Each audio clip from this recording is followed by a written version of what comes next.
Hello students. तो बेटा आज चैप्टर 3 का स्टार्ट करना है। चैप्टर 3 को स्टार्ट करना है। चैप्टर 3 का टाइटल है ह्यूमन रिप्रोडक्टिव सिस्टम। बेटा हमने पढ़ा है रिप्रोडक्शन की इम्पोर्टेंस, काइंड्स ऑफ रिप्रोडक्शन, ये सब हमने अपनी जूनियर क्लासेस में पढ़ा है। रिप्रोडक्शन की क्या अहमियत है? Why is reproduction necessary? It is necessary to continue for the continuity of the species on the earth. और स्पीशीज़ की कॉन्टीन्यूटी क्यों ज़रूरी है? क्योंकि बेटा अर्थ के एटमॉस्फेयर में, इकोसिस्टम में बैलेंस बनाने के लिए सभी स्पीशीज़ का एक प्रॉपर नंबर ऑफ इंडिविजुअल्स का होना बहुत ज़रूरी है।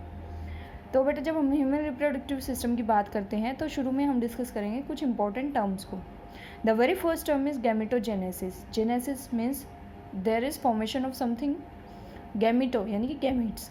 The formation of gametes is known as gametogenesis. It is of two kinds. जब फीमेल्स की बात करते हैं तो बेटा ओवा का फॉर्मेशन होता है और वो प्रोसेस क्या कहलाएगा? oogenesis। जब मेल्स की बात करेंगे तो जो स्पर्म फॉर्मेशन है वो क्या कहलाएगी? Spermatogenesis. Next is insemination, the transfer of male gametes from the male body to the female reproductive tract is known as insemination. The third one is fertilization. fertilization क्या है? नेक्स्ट इज इंसेमिनेशन के बाद क्या होगा बेटा? Fusion of male and female gamete. Male और female gamete के fusion को क्या बोलते हैं? फर्टिलाइजेशन बोलते हैं। अच्छा, सेक्सुअल रिप्रोडक्शन में और सेक्सुअल रिप्रोडक्शन में यही डिफरेंस होता है कि sexual reproduction is defined by the fertilization process. ठीक है। Next is implantation.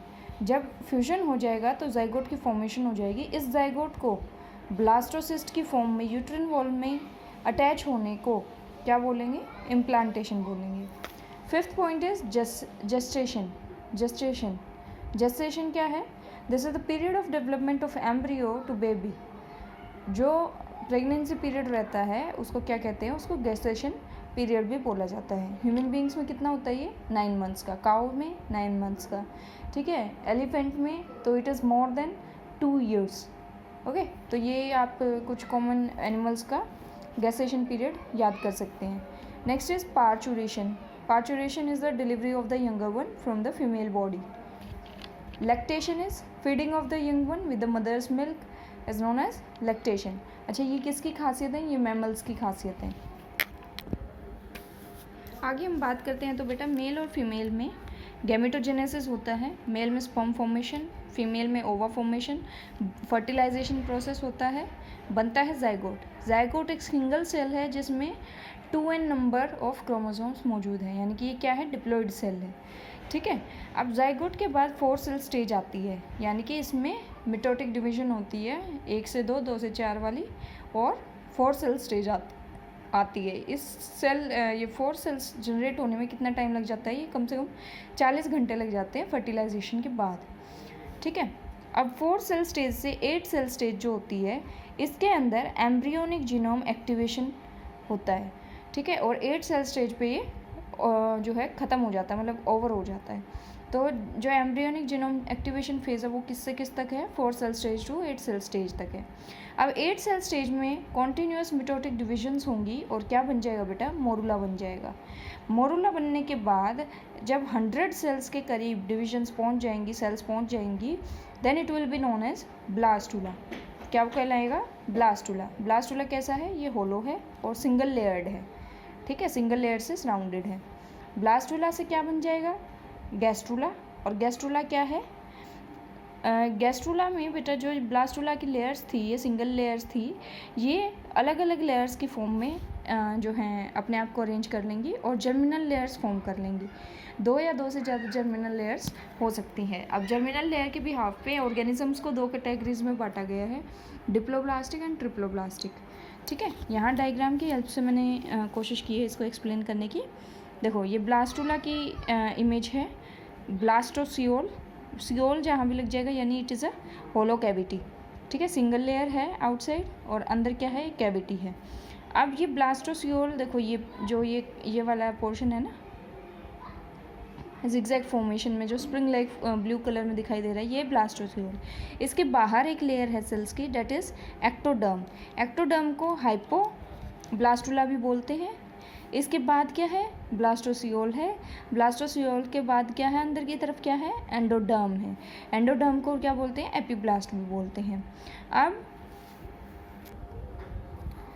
एंडोडर्म, अच्छा ये देखो, ये जो नीचे ओपनिंग बन गई है, यानी कि ब्लास्टोसियोल एक कर्व की फॉर्म में आ गया है, यहाँ एक ओपनिंग बन गई है, इस ओपनिंग को बोलते हैं बेटा ब्लास्टोपोर। और ये जो सेंट्रल मिडल पोर्शन रह गया है, ये कहलाएगा आर्केंट्रॉन। आर्केंट्रॉन, आर्केंट्रॉन इज द गट, गट होता है ये, ठीक है। गट बोले तो जो होलो कैविटी होती है इंसान के अंदर, डेट इज़ नोन एज गट, जो कि आपकी डाइजेस्टिव ट्रैक्ट और रिप्रोडक्टिव ट्रैक्ट ये सब बनाता है, ठीक है। I hope this is clear. अच्छा, अब आगे दो तरह की डेवलपमेंट्स का जिक्र है, protostome development and deuterostome development. Protostome development में क्या होता है, इसमें जो ब्लास्टोपोर है, यानी कि ये जो ये पोर्शन है, ये बनता है ऑर्गेनिज्म का माउथ, और जो सेल्स हैं ये किस तरह का जो है वर्क लेंगी या क्या कि कौन से टिश्यू में या ऑर्गन में टर्न होंगी, ये पहले से डिटरमिन्ड होता है, ठीक है। लेकिन इसमें डिट्रोसोम में क्या होता है, ब्लास्टोपोर जो है वो एनएस बनती है, और fate of cells is indeterminate, यानी कि वो पहले से प्री डिसाइडेड नहीं होता। फिर रिप्रोडक्शन के ही बेसिस पे ओविपेरस और विविपेरस दो कैटेगरीज डिसाइडेड हैं। ओविपेरस एग लेइंग ऑर्गेनिजम्स होते हैं, इसमें दो तरह की फर्टिलाइजेशन हो सकती हैं, इंटरनल फर्टिलाइजेशन और external fertilization. Internal fertilization same as human beings, cloacal kiss होती है बर्ड्स में, ठीक है, ये इस पे हम कभी क्लास में डिस्कस करेंगे। एक्सटर्नल फर्टिलाइजेशन में जैसे सैलमेंडर है, ये ग्रेविड नाम से जो है स्पर्म पैकेट्स को पानी के अंदर ले करता है और फिर फोर्स करता है फीमेल फिश को, उसको फीमेल सैलमेंडर को, उसको उस ग्रेविड पैकेट को अपने अंदर एब्जॉर्ब करने के लिए। तो जो ग्रेविड पैकेट है वो क्लोका डिपॉजिट, क्लोका जो लिप्स होते हैं फीमेल के, जो जेनेटल पार्ट्स हैं, उसमें वो रख लेती है और वहाँ एग्स के साथ फ्यूज़ करते हैं, ठीक है। Then viviparous, viviparous give birth to the young ones. अच्छा, अब आप लोग ये बताएंगे क्लोका जो है वो क्या ह्यूमन बींग्स में मौजूद होती है, और अगर होती है तो कब होती है, ठीक है। Now comes the male reproductive system.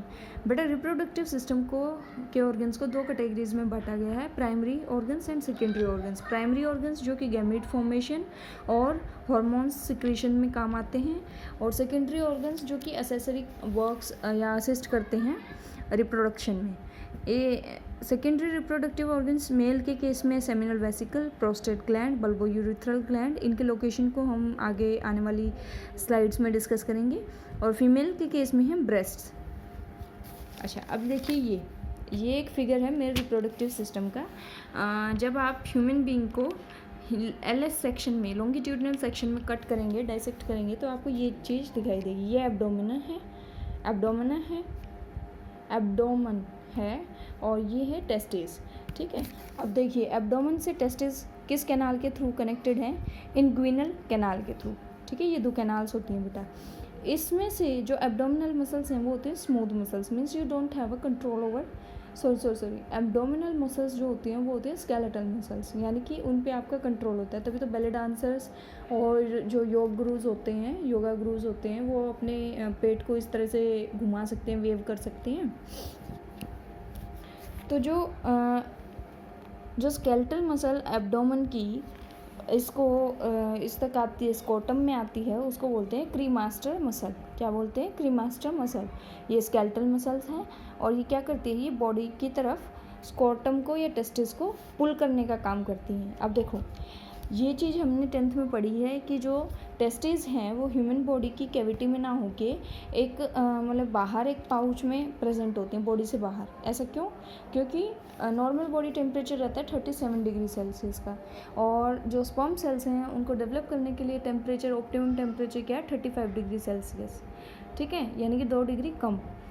अब बेटा लोअर रखे रहे टेम्परेचर, इसलिए स्कोटल सेक में टेस्टिस बॉडी से बाहर मौजूद होती हैं। लेकिन विंटर्स के टाइम पे जब बाहर का टेम्परेचर ज़्यादा गिर जाता है तो 35 डिग्री सेल्सियस पे लाने के लिए ये जो क्रीमास्टर्स ये हैं मसल्स हैं, एब्डोमिनल मसल हैं, ये बॉडी की तरफ स्कोटम को पुल करती हैं, टेस्टिस को पुल करती हैं, ताकि बॉडी की वार्मथ से 35 डिग्री सेल्सियस पे ही टेस्टिस का टेम्परेचर मेंटेन हुआ रहे, I hope this is clear.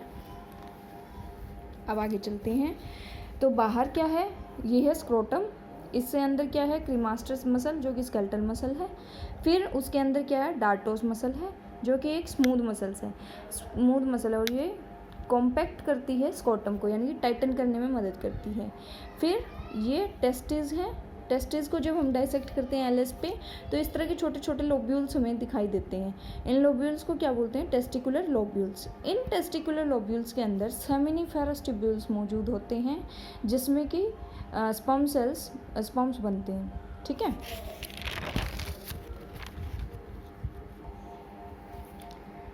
जब टेस्टिकुलर स्ट्रक्चर की बात करते हैं तो ये जो इंटीरियर पोर्शन है इधर से ब्लड वेसल होके जाती है जिसके थ्रू टेस्टोस्टेरोन टेस्टिस में और बाकी के बाकी की बॉडी में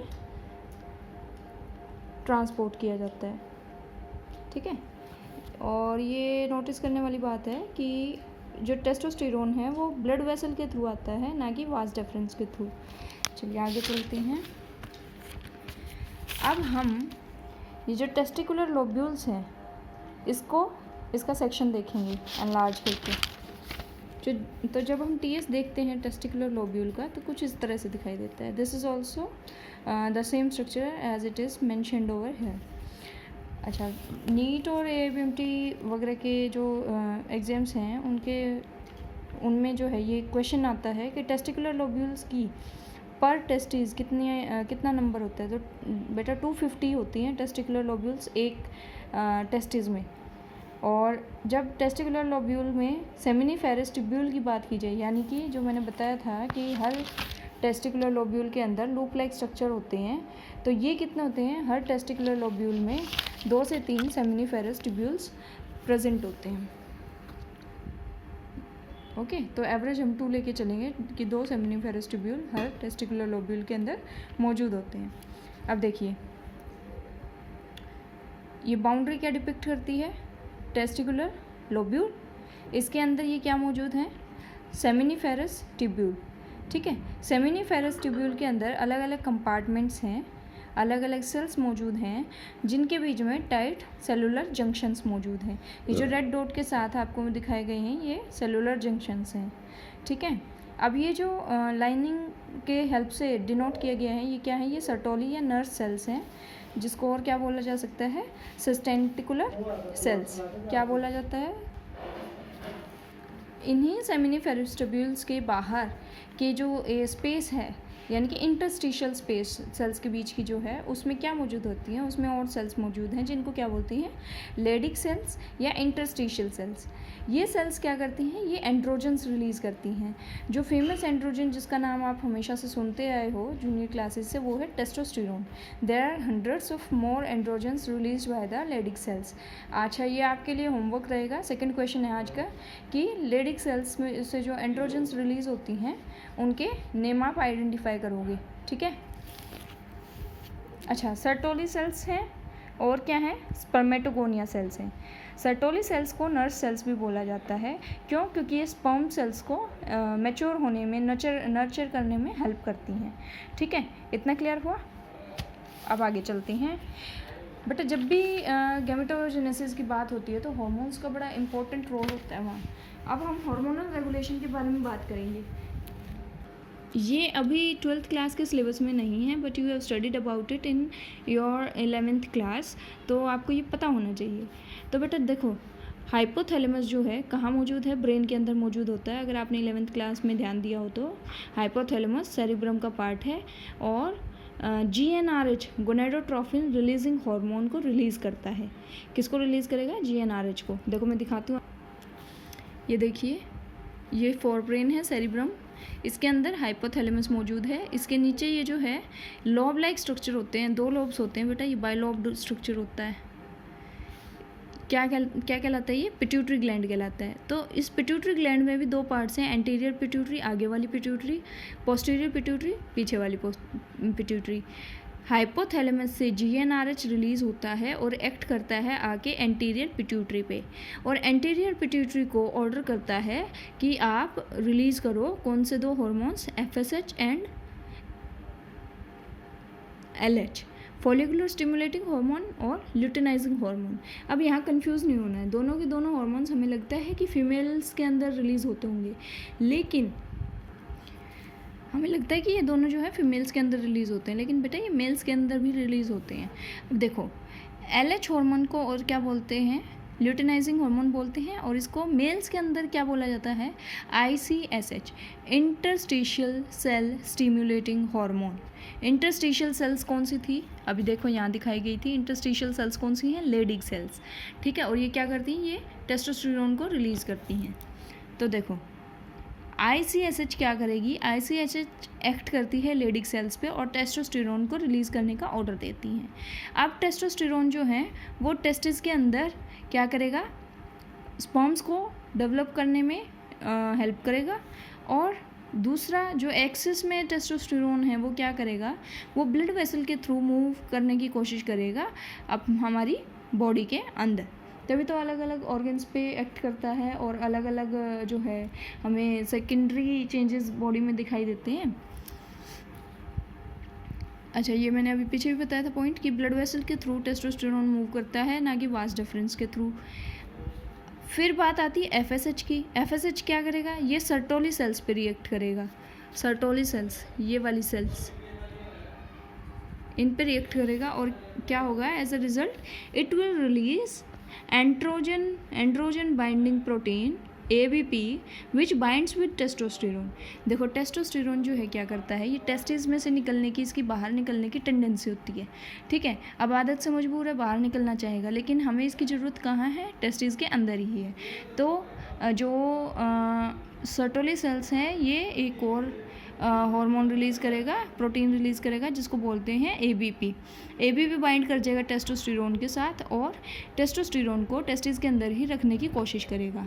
अब देखो जब बॉडी के अंदर एक्सेस ऑफ टेस्टोस्टेरोन हो जाता है तो नेगेटिव मैकेनिज्म होता है, नेगेटिव फीडबैक दिया जाता है। टेस्टोस्टेरोन क्या है, ये सेल्फ रेगुलेटरी है, और कैसे रेगुलेट करता है, नेगेटिव फीडबैक की हेल्प से रेगुलेट करता है। अभी डिस्कस करते हैं कैसे। देखिए, जब टेस्टोस्टेरोन एक्सेस में हो जाता है तो it moves back to the pituitary, और पिट्यूटरी को बताता है कि मैं एक्सेस में हो रहा हूँ, stop releasing the LH hormone, stop releasing the LH hormone, ICSH hormone. ICSH hormone release नहीं होगा तो लेडिग सेल्स को ऑर्डर नहीं मिलेगा और टेस्टोस्टेरोन रिलीज़ नहीं होगा, अपने आप रेगुलेट हो जाएगी अमाउंट। दूसरा, it goes back to hypothalamus through blood stream, और उसको बोलता है कि GnRH को रिलीज़ करना बंद करो, और ताकि पिट्यूटरी ग्लैंड जो है वो ICSH बनाना बंद करे। तो ये भी क्या है, नेगेटिव फीडबैक है कि ये बंद करवाने के लिए अपने आप सेल्फ रेगुलेशन कर रहा है। अच्छा, अब देखो जो ABP हार्मोन है, एंड्रोजन बाइंडिंग प्रोटीन, ये जो प्रोटीन है इसकी भी जब अमाउंट एक्सेस में हो जाती है, मतलब टेस्टोस्टेरोन की जब अमाउंट एक्सेस में हो जाती है, तो ABP के अगेंस्ट सर्टोली सेल्स से एक और हार्मोन रिलीज़ होता है जिसको बोलते हैं इनहिबिन। इनहिबिन नाम से ही पता लग रहा है, इट इनहिबिट समथिंग। क्या इनहिबिट करेगा, ये इनहिबिट करेगा ABP का प्रोडक्शन। ऑफ कोर्स अगर ABP का प्रोडक्शन बंद हो जाएगा तो टेस्टोस्टेरोन बाइंड नहीं हो पाएगा और टेस्टिस से बाहर निकल जाएगा, ठीक है। तो ऑटोमेटिक टेस्टोस्टेरोन के लेवल्स मैनेज हो जाएंगे। तो इनहिबिन भी नेगेटिव फीडबैक दिखाता है, और किस पे एक्ट करता है, कहाँ पे होते हैं इसके रिसेप्टर्स, इसके रिसेप्टर्स होते हैं एंटीरियर पिट्यूटरी में। एंटीरियर पिट्यूटरी में जाके इनहिबिन बाइंड कर जाता है, and it asks the pituitary to stop producing the FSH hormone. Fine. तो ये आज हमने जो 11th क्लास में न्यू है, 12th क्लास में जो न्यू मटेरियल था, जो डाटा था, वो आज हमने डिस्कस किया है इसमें। बाकी मेल रिप्रोडक्टिव सिस्टम का जो डायग्राम है वो आप बचपन से देखते आ रहे हो, 10th क्लास में भी पढ़ा है, 11th में भी पढ़ा है, और अब 12th में भी आपकी बुक्स में मेंशन है। I will request you guys कि आप उसको प्रैक्टिस करो, जितना पढ़ाया गया है इसको अच्छे से मेमोराइज़ करने की कोशिश करो। इतनी प्रैक्टिस करो that you be frequent and it becomes very easy for you, सब कुछ टिप्स पे तैयार हो जाए, ठीक है। हर एक चीज़ को इंटरलिंक करके तब पढ़ने की कोशिश करो। इसमें बहुत सारे ऐसे पॉइंट्स थे, फॉर एग्जांपल दिस, ये आपकी NCERTs में नहीं है, लेकिन ये जो कॉम्पिटिटिव एग्ज़ाम्स हैं उसको ध्यान में रखते हुए बहुत इंपॉर्टेंट है। So try to memorise these points and we will meet again tomorrow. Bye.